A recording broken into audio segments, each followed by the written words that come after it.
Yun.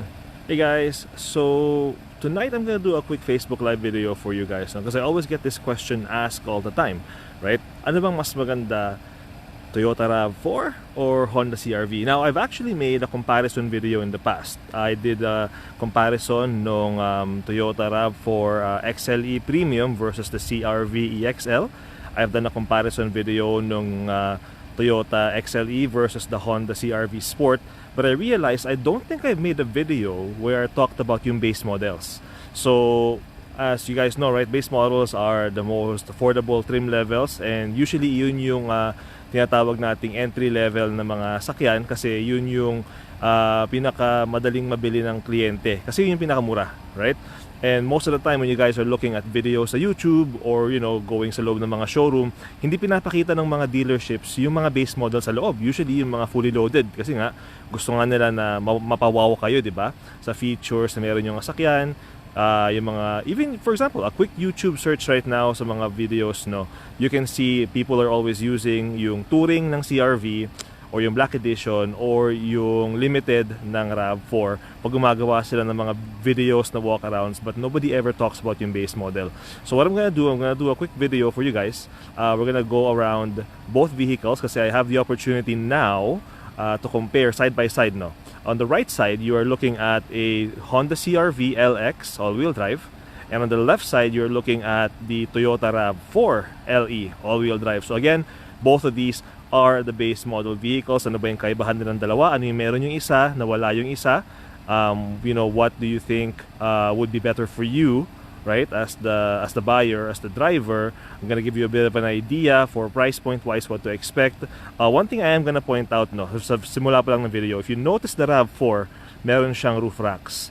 So from the factory, brand new RAV4, wala pong kasamang roof racks. These are both pre-owned units, okay? So yung RAV4 na yan, yung dating may-ari, pinalagyan ng roof racks yung RAV4. Pero wala pong kasamang ganyan. Galing sa factory, kailangan mo magbayad ng extra, which is I believe mga $600 something. Okay? So, first and foremost, let's look at the more popular sa kanilang dalawa, right? For a lot of people, kasi nga with the recent redesign of 2019, yung Toyota RAV4. So, yan yung Toyota RAV4. So, if you guys recall, 2019 was the year na na-redesign siya, right? Yung exterior niya, it looks completely like an actual SUV na siya. Pwede mo pang off-road ang itsura niya, right? Yung makina, they increased yung horsepower output all the way up to 203 horsepower. So, very basic stuff, guys. 203 horsepower on this one here. 4-cylinder, 2.5-liter engine. So, hindi siya turbo, okay? 5-seater, just like a CRV. So, quick walk around ng sasakyan, Let's take a look sa exterior niya. So this one's a bit more boxier, right? This design ng RAV4, this generation, reminds me a lot of a Jeep, right? Nung una ko nakita yung redesign niya, nung nasa Mazda pa ako, unang impressions na pumasok sa isipan ko, mukha siyang Jeep. Mukha siyang Jeep / baby na 4Runner. So yun yung itsura nung LE all-wheel drive na RAV4. Now let's take a look naman sa itsura nung LX na CRV. So ito naman siya. So as you can see, right, one thing you're gonna notice right off the bat sa kanilang dalawa is yung rims niya. Okay? So if you look here on the LE na RAV4, it really sucks that Toyota got cheap sa ganito. Because if you look at the LE RAV4, steel rims with the plastic covers. Okay? So talagang kitang-kita mong base model siya. Now if you look at the LX, base model ng CRV, you get a very nice alloy wheel. Now both of them are 17 inches.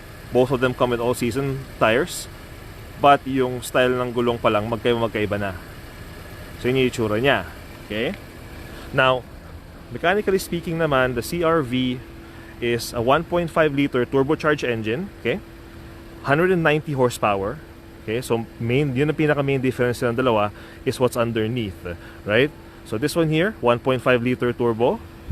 RAV4, 2.5-liter, 4-cylinder, non-turbo na engine. Okay? So if you look at the design aesthetics ng sasakyan, very similar lang sila. So not as edgy as the current RAV4 generation, more rounded yung design ng CRV. Mas pabilog yung kanyang gubong, going down here. So you get a little bit of edge here sa gilid. Very similar doon. But again, still different. So yan yung itsura ng taillights niya. So the Rav4 LE all-wheel drive does have the LED taillights as well. Same thing din naman sa CRV. So yan yung kaibahan nilang dalawa. So very rounded, very edgy. Okay? Space-wise sa likuran, backup camera is right here for the CRV. So since we are looking at the LX model tsaka LE, so wala silang power lift gate, okay? So walang power lift gate yung mga sakyan na to, so mano-mano yan. Ito yung space nung sa CRV. Now I do apologize, I forgot to mention before in the past videos ko na itong kanyang floor dito is actually na-adjust. So all you have to do para maging flat siya na level is baliktarin mo lang siya. So if you notice here, tataas ko lang to. Oops, nasa na yung kanyang ano. Yan, tataas ko lang siya. Babaliktarin mo lang siyang ganyan.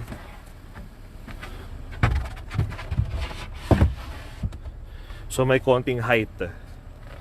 Kasi standard, ganyan talaga yung setup ng mga CRV, right? So parang hindi siya even, no? Parang hindi siya flat surface. That's again just to make some extra space, no, between the floor here tsaka yung kung ano man yung gusto mong ilagay sa taas. But you know, you can flip that up. I do apologize na I wasn't able to show that before. Gaganyan mo lang siya, baliktarin mo lang siya. So flat na siya ngayon. Okay, so you do have that configuration.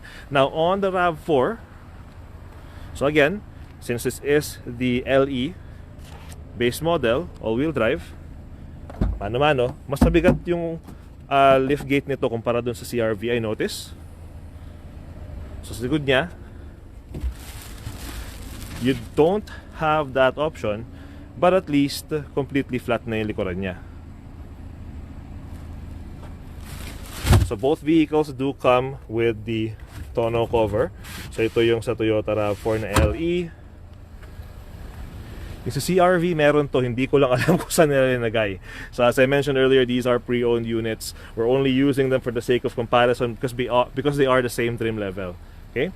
So baba natin to. Oh, one thing I'm gonna point out, on the CRV, it has a power outlet dito on the left hand side. Baba natin siya. And on the RAV4, yung power outlet naman nito,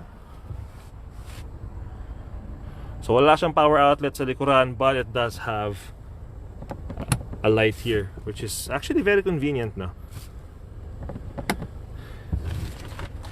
So sara natin to.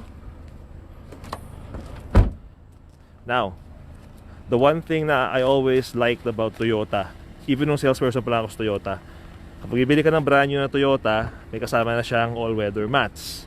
As you can see there, right?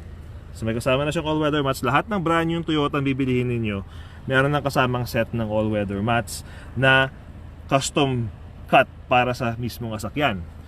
Compared sa CRV, sa Honda, which, you know, one thing na I don't like about sa Honda is wala kaming sinasamang all-weather mats sa mga brand new na sasakyan. So yan ang makukuha ninyo pag ibili kayo ng brand new na Honda. Wala siyang all-weather mats. The set of all-weather mats nasa mga 265 pa yata. I think 265, yeah. So ganyan ang mats ang makukuha mo straight from the factory, ah. Again, comparing the LE versus the LX. Okay? So space-wise naman sa likuran, very comparable lang yung dalawa. So both are 5-seaters. Both have the 60-40 split, which you can access here. Right? Same thing din sa RAV4. So I'm gonna show you. Ito yung sa RAV4. So ito naman yung sa RAV4 dito. Mababa mo rin siya. It's gonna go down as flat as it can. 60-40 split ang tawag dyan. So interior, of course, different companies, different yung design. So yun yung design ng RAV4 na LE. Okay. Now yung CRV naman, yan ang design. So one thing I'm gonna point out as well, since we are discussing the base models, wala sila parehong sunroof. To get the sunroof sa CRV, kailangan niya pong tumalon sa sport na trim level. Okay? And for the RAV4, kailangan mong tumalon, I believe, sa XLE para magkaroon ka ng sunroof. So pareho silang walang sunroof. Basta base model, guys, walang sunroof, okay? So just wanted to point out, kasi I always get that question if I'm discussing a base model vehicle, sabihin nila, may sunroof pa kuya?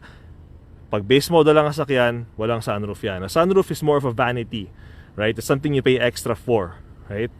So hindi siya laging kasama. Now, one thing I'm gonna point out sa labas, which I forgot to point out earlier, and this one here, I have to admit, panalo ang Toyota dito, and I'm really wondering what's taking so long for Honda to catch up. If you notice yung headlights niya,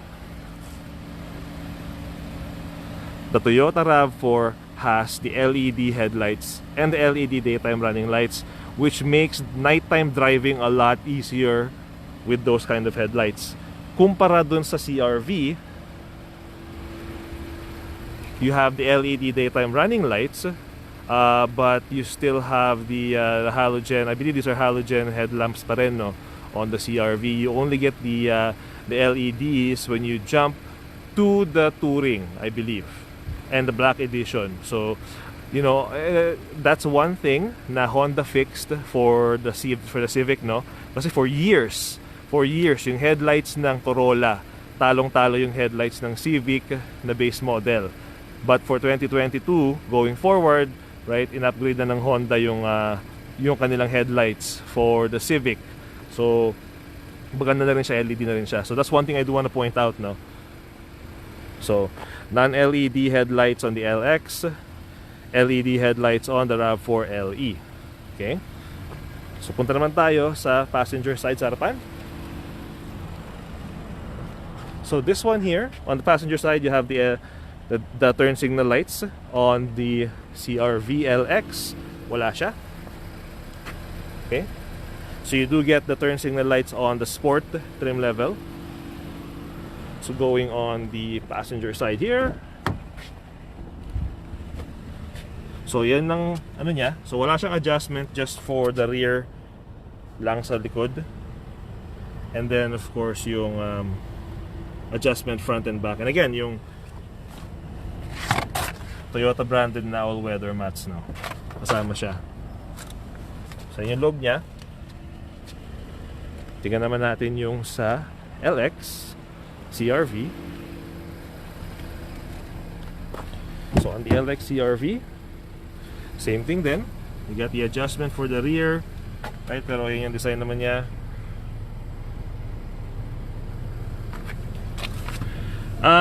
Bago po siguro kayo sa page ko, Jay, pero bi-weekly payments hindi ko pinag-uusapan yan sa mga videos ko, no? That's mainly because sa mga, alam ng mga kliyente ko, bi-weekly payments are always dictated ng credit ng loan applicant. So kahit nasabihin kung 250 bi-weekly to, kung pangit ang credit mo, hindi ka rin maaprubahan, or kung pangit ang credit mo, mas taas ang bi-weekly mo. So I don't talk about bi-weekly payments sa mga videos ko unless gusto nung kliyente na nabentahan na lang ang sasakyan. So what we're doing right now, we're not comparing payments, we're comparing yung features na meron yung bawat sasakyan. Okay? So yun siya. So look at the driver's side naman sa kabila. So it's very, very strange, no? Like, meron mga features tong sasakyan na to, yung CRV, na wala yung RAV4 and vice versa. So let's go on the driver's side naman here on the RAV4. So yan naman siya. So again, all the LX base models and the LE base, since yun nga, base model sila, don't expect power adjustable seats or leather or anything. Cloth interior, mano-mano adjustment. Okay? So you got your automatic headlights there. You got yung front windshield deicer. Yeah, adjust ko lang yung ating camera. If you're joining me right now, Facebook Live, thank you.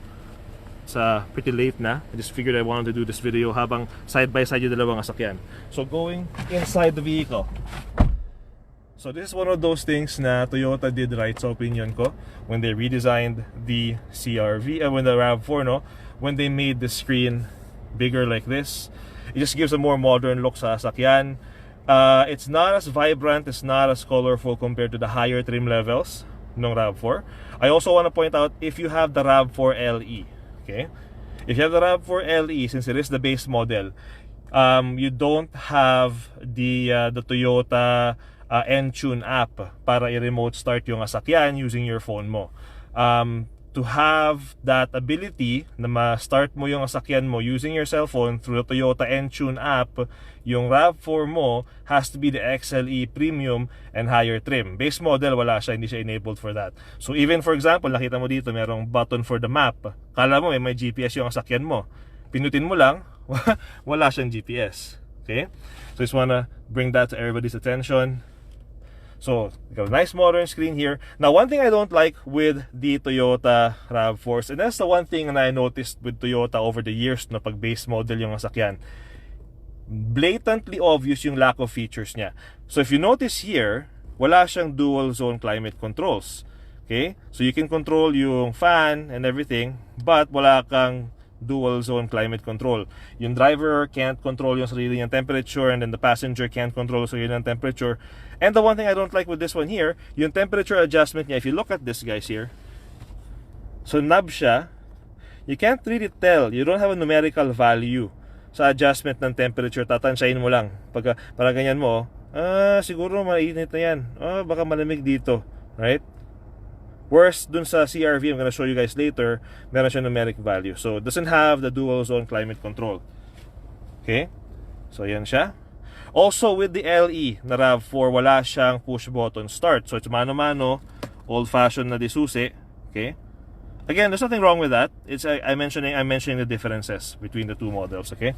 Now, the one thing na meron naman yung RAV4 na wala sa CRV is yung multi-terrain selection. So, you have yung snow settings, yung mud and sand, rock and dirt, right? So, all of these are meant para tulungan ka depending sa kung saang surface ka nagda-drive. So, ina-adjust niya yung torque output ng sasakyan based on kung ano yung kailangan mo. So, if you're driving through muddy or sandy terrain, pinutin mo yan, right? And as well, the standard Eco, Normal, tsaka Sport mode. Okay? So, Eco mode, if you wanna save a few, mas matipid sa gas, right? Normal, of course, regular driving mode. Sa Eco mode, mas mabagal tumaas ang RPM. Mas mabagal tumaas ang RPM. Mas mabagal ka rin mag-accelerate, pero mas matipid sa gas. Kabaliktad naman niya, Sport mode. So, lahat ng Toyota RAV4 may ganyan with the redesign ng 2019. Okay? Now, on the backup camera side of things, let's put it on reverse. So you do have that, and you can change yung setup ng display mo. See? There's not much, but it does have that. So just like a lot of the vehicles nowadays, no, so it has the Toyota Safety Sense technology. So you have yung rear cross traffic alert, you have yung lane departure warning, you have yung adaptive cruise control or dynamic cruise control, ang tawag sa Toyota. The one thing na meron yung sasakyan na to, na unfortunately wala sa LX na CRV, is it has yung blind spot monitor, right? So blind spot monitor siya for both sides. Sa CRV wala. I'm gonna point that out to you guys now. So same thing, digital speedometer, right? Everything you need to see while you're driving is here. So as I mentioned kanina nga, this unit here is a pre-owned vehicle, kaya 15,000 kilometers na siya, which is actually very low mileage for a 2020 na model. So kung meron interesadong bilhin itong sasakyan na to, available siya. Now, sa CRV naman, wala sa driver side. On the LX, the CRV, so unfortunately, as I mentioned, wala kaming lane departure warning. Okay. So on the interior, yun naman na may expect mo. So same thing din as the Toyota, right? So going inside. So yung setup naman ng sa RAV4 as CRV, ganyan naman siya. So we don't have the raised entertainment display yet, which I'm hoping will come sa redesign ng 2023 CRV. Okay? So ganyan naman yung interior namin. So, with this one here, and dito naman panalo yung CRV. Because if you notice, it has a push button start. Majority of the vehicles ng Honda, pag may push button start, ibig sabihin merong built-in remote starter. Aside from that, if you notice, it also has yung dual zone climate controls. So, this is what I mean. So, for example, and yung temperature is numerical. Makikita mo kung yung temperature na isa-set mo talaga. So, if you notice here, 27.5 degrees. Gusto mo na mas mainit, taasin mo lang to high. Gusto mo palamigin lalo, it just goes down low. And if you notice, I'm adjusting yung temperature on the driver's side. I'm at 21 degrees, pero yung sa passenger side, 27 degrees. Yan yung dual zone climate control na wala dun sa RAV4. Okay? So same thing, we got the Econ mode for the driving. Wala nga lang multi-terrain driving settings sa CRV. So wala siyang rock and sand, mud and slush and stuff like that. So yan siya. So on the backup camera, yan naman siya. So a bit of a bigger screen kumpara dun sa isa. 3 different angles for the backup camera. You got the heated seats for both driver and passenger, no? So this one here, 43,000 kilometers naman siya. Again, same as the RAV4, digital speedometer. Bluetooth controls are here. Yung kanyang adaptive cruise control is here. Adaptive cruise control, lane keep assist system, which is lane departure warning ng Honda. So you have yung front wiper de-icer, yung collision mitigation braking system. Ano naman, nag-blur yung camera natin. But yeah, so as you can see, very different silang dalawa, no? Now, let's do a quick pros and cons. Kung meron yung isa, nawala yung isa. So, on the RAV4, the main pros, no? Suggestion ko, well, not suggestion, but you know, the main things I'm gonna point out. Number 1, I like yung LED headlights niya. Okay? Number 2, I like yung redesign niya, yung pagka-rugged na itsura niya. Okay? I like na meron siyang turn signal lights sa kanyang side mirrors. I like na meron siyang blind spot monitors, which is something na I believe, no, a lot of vehicles will start having going forward na kahit sa base models niya. What I don't like sa RAV4 naman na LE is yung rims niya, right? Toyota had to get cheap, right? Steel rims, plastic covers, you know, nothing that hasn't changed. Sa Corolla ganun pa rin, Camry yata ganun pa rin. I don't know, I'm not sure bakit yun ang design aesthetic nila. Okay? One thing I also don't like sa RAV4, right? Wala siyang built-in remote starter. Para sa ating mga nakatira sa Western Canada, having a built-in remote starter is nice to have kasi it can keep our vehicle warm para pagpasok natin, mainit na siya. Especially kung ang temperature sa labas is -30, -40, you just want to get inside your vehicle. So if you want to get a remote starter on your RAV4 LE, kailangan magbayad ka ng extra. And walang Toyota branded na remote starter for the LE. So you're gonna have to go aftermarket. So that's that, right? Now on the CRV naman, right? I like the fact na maganda yung wheels niya, right? You got alloy rims, mas matibay of course kumpara sa steel rims. I like the fact na meron siyang dual zone climate control, so more comfort for the driver and passenger. Again, especially if you are driving here sa Western Canada, no? It also has yung built-in remote starter, which most remote starters nowadays are $599 ang installation cost. I'm not talking about yung efficiency ng starter, I'm talking about the fact na meron siya. So pagkakuha mo ng sasakyan, hindi mo na kailangan bumili ka agad ng remote starter, meron ka na magagamit. Kung gusto mong bumili ng mas mahabang range ng remote starter, you're more than welcome to, right? So ayan siya. Okay. So there you go. So both vehicles now have their own pros and cons, right? Now here's the thing: if you were to purchase the RAV4, if you were to purchase the RAV4 brand new, according to Toyota.ca, including freight and pre-inspection, all that stuff, you're looking at around 34,682 yata ang brand new niyan. The CRV, ang brand new, nasa 35,992 if you look sa Wheaton Honda na website.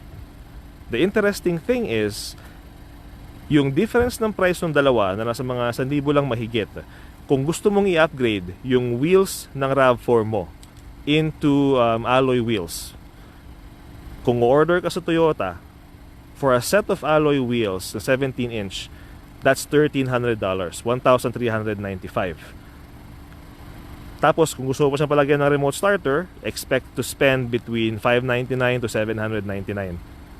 So, the price difference sa kanilang dalawa, for the Rav4 to have the alloy wheels na meron yung CRV and yung remote starter, you have to pay an almost $2,000 just to have the same kind of benefits, no? So parang they cancel each other out, right? So it really comes down to you as the buyer kung alin sa kanila ang mas gusto mo. Both of them, right, have the 3 years or 60,000 kilometers bumper to bumper na warranty, 5 years, 100,000 kilometers na powertrain warranty, and 5 years or 100,000 kilometers na corrosion warranty. At the same time, meron ka ring 3 years or 60,000 kilometers na roadside assistance for free with your brand new Rav4 or your brand new CRV. So again, very similar, di ba? Kasi nga, these two vehicles here are both competing against each other in the market. Okay? So I just figured, you know what? I have a Rav4 LE dito sa lote namin. I have a CRV LX sa lote namin. Why not do a comparison itong dalawa para magkaroon ng idea yung ating mga followers at viewers, right? If you're considering between the CRV and the Rav4, kung alin sa kanila ang mas feel mo or mas opinion mo, mas makakapagbigay sa'yo ng more value, no? So there you go. And if you are interested in either of these vehicles, that is 2020 Rav4 LE all-wheel drive, 15,000 kilometers. I think that's one is for 32,998. This one here is a 2019 CRV LX. I believe this one is at 30,998. Okay? 44,000 kilometers naman to. Both vehicles have clean Carfax. So kung meron interesado na bilhin yung asakyan, just send me a message, right? Let's get you pre-approved. Tingnan natin kung maaprubahan ka. But yeah, so these are the two entry-level SUVs ng Toyota tsaka Honda. Now, the one thing I am gonna point out though, personal opinion ko, kasi nga I have driven these guys. I have driven this to BC. I have driven it across Alberta. Nakabenta na tayo ng maraming Rav4, nakabenta na tayo ng maraming CRV. Here's the one thing I'm gonna point out. Yung CRV is a lot more fun to drive on the highway because it's a turbo. Because it's a turbo, mas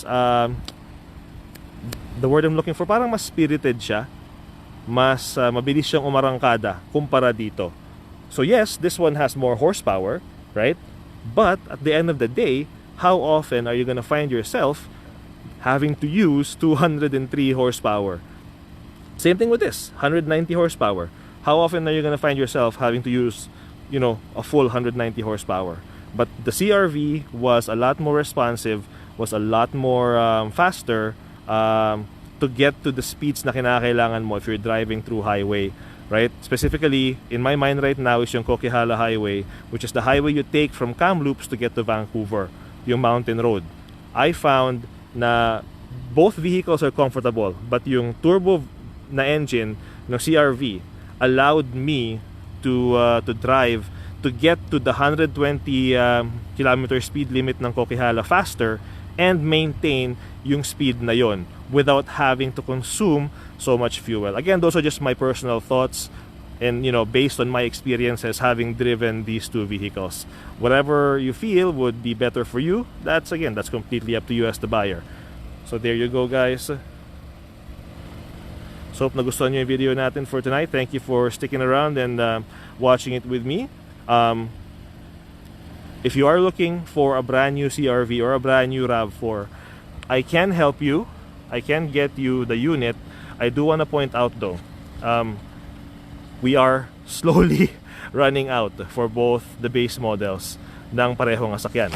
So if you want to get a Rav4 LE all-wheel drive na brand new, chances are I'm gonna have to pre-order one from the factory for you. As for yung CRV, most likely the same thing. I think 2 linggo na lumipas, guys, na wala kaming nakuwang shipment ng sasakyan mula sa factory. So things are running low, right? So you guys know I mentioned that in my previous videos. But yeah, so if you're interested in any of these guys, let me know. And yeah, if there's any vehicle comparisons that you want me to try making in the future, if I can find the units, I will. I was gonna do a comparison between the Honda Pilot and the Hyundai Palisade. Kaso yung Hyundai Palisade na meron kami dito, nabenta na siya. So I couldn't do yung comparison video na gusto ko. But yeah, so there you go guys. CRV LX versus the RAV4 LE.